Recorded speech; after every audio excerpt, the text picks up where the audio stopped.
The New Richmond High School Makerspace has been open for business for about a year now, and I have been working in the space since August of 2020.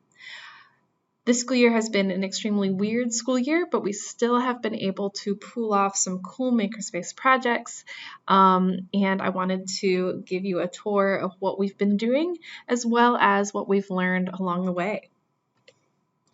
First, though, I want to start with this thought. This quote is from Nicholas Provenzano, who is a Makerspace teacher online. He leads a lot of Makerspace sessions. This is something that he said at his ISTE session a couple years ago, which is making is the creation of something new that wasn't there before. And I start with that because that is really what frames my thinking about makerspaces and what frames and guides our conversations with students in the makerspace, which is that when you are making, you can make anything at all. As long as you're making something new, it is a worthwhile task. This also helps us get out of the mindset that makerspaces are just for STEM or just for engineering or just for science experiments. Makerspaces are for every class because what they're doing is really providing the space and the resources for students to create something new out of thin air. In every class, with whatever kind of thing you are making, you are still going through that process of trying something, failing, trying again, learning how to design, getting feedback and changing your design. All of those good elements of the design thinking process are happening regardless what class you're making for. They just come naturally with making. Our biggest project in the Makerspace is by far the Roar on the River. This is from the public speaking class, which is an English elective. They're in the Makerspace pretty much every day, working together to put on their weekly broadcast, which comes out on Fridays. So they have learned a lot over this period, and one of the really wonderful things with the Roar on the River is that Miss Parker, the English teacher, and I have been able to gradually train the kids to basically do the entire thing on their own. So we start a semester really hands-on, but by the end of the semester, we really don't have to touch it at all. The kids do all of it, and it's really, really wonderful to watch. A couple more pictures of some kids. I wanted to include this one because these students who you can see behind the two cameras took such a strong leadership role directing and filming this scene, and that's one of the skills that we see develop in all of the Roar on the River kids, is that leadership and that creative vision. And then another kid editing, and you can see our to-do list on the bottom, which is how we help them stay on track and make sure they include everything they need. Our next big project is the Micropolis project. This was from environmental science class, and in this class, Miss Minning was starting her students on a unit on sustainable city planning. They used to play SimCity, where the kids would build their cities in SimCity, and through that they would get really invested in the sustainable city planning unit because they would start to understand who all the different stakeholders are when you're planning a city, what the challenges are, how you have to budget your tax money, but also maintain public opinion, but also maintain your roads and keep all of these balls in the air. Which means then when they read their textbook and when they start doing their discussions in class, their conversations are so much richer because they're emotionally invested because of the game. Now, they weren't able to play SimCity this year because the iPads they were playing on had stopped working, so we found another way for them to play a similar game. Which is we hooked them up to the Raspberry Pis and ran Micropolis, which is a really, really old retro version. So that was pretty fun for the kids because they got to play some really retro video games like they have never seen before, but they still were getting that same experience of deep emotional investment in the content that they were learning about, which makes it stick. In choir, there are lots of students coming in working on their rainy day projects, which is basically a passion project that Miss Hannah has put together. These kids have all semester to pull off something related to choir and music, and it is so cool to see what they have been putting together. Some kids are recording an album, as you can see here. Other kids are designing an app. Yet more are making music videos or podcasts. There's a whole huge variety of things, and it's extremely cool. So they have been able to come in and use all of the Makerspace equipment. They're entirely self-directed. They schedule things on their own. I give them a quick tutorial of how the equipment works, but then pretty much just get out of their way. And it is so amazing to see the things that they have been coming up with. Here's another rainy day project.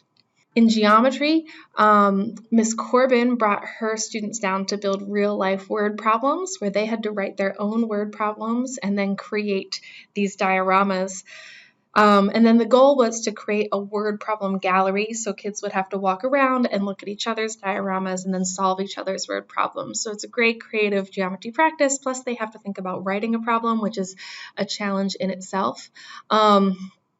This was right before Christmas, and we didn't actually get to that last step because we did have to go home for COVID, but it was such a cool beginning of the project, and the kids who were able to finish put together some neat things, so I'm excited to see how it works next year.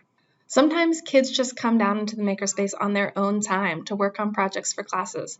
The teacher may not have planned on using the Makerspace or is not bringing their kids down there to the Makerspace, but these kids happen to know that this equipment exists. They can schedule time with me and we can get them set up. And this I really, really love because it kind of allows us to burn the candle at both ends. Not only am I talking to teachers all the time and starting conversations about how can we include making in their curriculum and how can these resources benefit them, but also the students are taking the lead, coming back to their teachers' classrooms with these really cool things they made. And that sparks a conversation for later on. So for example, this student was working on a virus model project.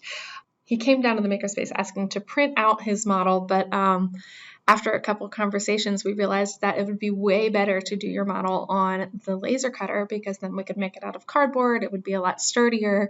It would stand up on its own rather than a piece of paper.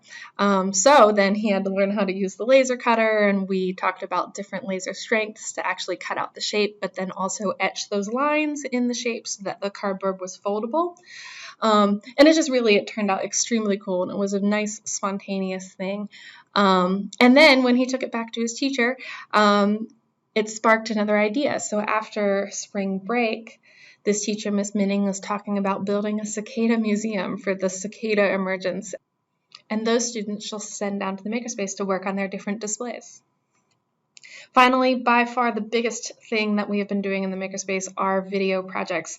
I think someone from every single department has used the green screen at some point during the first semester, and I'm sure it will just keep continuing that way as the year finishes up. Finally, there is the Makerspace class, which is in the Makerspace 6 out of the 7 periods of the day. All credit to Kelly Merritt and Ellie Powers, who really are leading the charge with this Makerspace class and building a really cool project for them to work on. But I did want to include this picture of one of the things that they did just because I thought it was such a perfect example of that iterative process, of that design thinking process that is so important and that comes naturally when you're making anything. So one of the pieces of equipment that we have in the Makerspace is the laser cutter. And when the kids were getting ready for their laser cutter lessons, I had made a couple of sample projects to show them the different things that you can do with a laser cutter and spark their creativity a little bit. So I started by making this puzzle, and you can see it on the left. It's made out of cardboard. You cannot even see the picture on it. Some of the picture is falling off. It really looks truly terrible. But I left it out when I made it. I pointed it to them when we talked about the laser cutter, and I said, please do better. Please improve upon this. And they did. You can see the final result on the right. It is 6 or 7 iterations past the first one, so they tried a bunch of different things over and over and over again, and you can see how beautiful that puzzle looks now on the right. And that one is even on wood, so it is long-lasting. So that was just a fun example of design thinking, but it goes back to that original thought, which is that making is creating something new. And I thought it was so cool to see how much they improved in such a short amount of time on this one little challenge. Finally, I did get a chance to talk to Lisby Hannah about her passion projects, and I wanted to ask her why she was encouraging Makerspace work in choir of all classes. It is not something you traditionally think about when you think about a Makerspace. Specifically, I asked her about her passion projects, how that came about, what blew them up into a semester-long project. When it comes to the Makerspace, she said that they're not really used to thinking outside of their Chromebooks, but a lot of them worked on passion projects in the first quarter and found themselves to be disappointed in the quality of what they were able to put together just with their iPhone and their Chromebook. And so having those conversations with the students, she was able to nudge them to all of the equipment we have in the Makerspace and say, hey, look, we have these resources here. They are here for you. You can take this thing that you've made and make it 10 times better. And finally, she said one of the big reasons that they are making Inquire is because the kids are just really enjoying it. They're able to be creative, they're able to follow their passions and make something really worthwhile. They're able to accomplish those big projects that maybe they have been dreaming of for years and have never had time to do. So it's really, really amazing. And I wanted to give her the most credit for making this project happen because she is truly an incredible, incredible teacher. And this is such a great idea that I'm so happy to be supporting. Finally, just a couple things that I have learned about building a maker culture, which is really what our end goal is. We want to build a culture of making that really spreads throughout all of the classes and empowers all of the students to realize that they can create the things that they imagine. So those lessons are, as I mentioned earlier, burn the candle at both ends. Not only am I talking to teachers, but I'm also talking to students all the time and trying to spark their creativity and trying to push them farther. Build confidence with every single person who walks in the room. A lot of the things that hold a makerspace back is people are afraid to break something or afraid to touch anything. And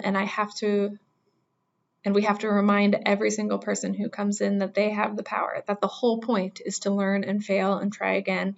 That they really can't mess it up, because when they mess it up, they're learning something from it. We have to resist the urge to control the outcomes, and we have to ease the teacher away from that too, which is often a hard thing for teachers and myself to do.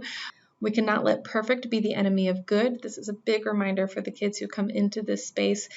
And then finally, we should be doing our own making. We should be making all the time. So I personally try to model that. I have things built and out and about in the makerspace for kids to fiddle with because I'm hoping to inspire them. You can see some examples up there at the top of this slide.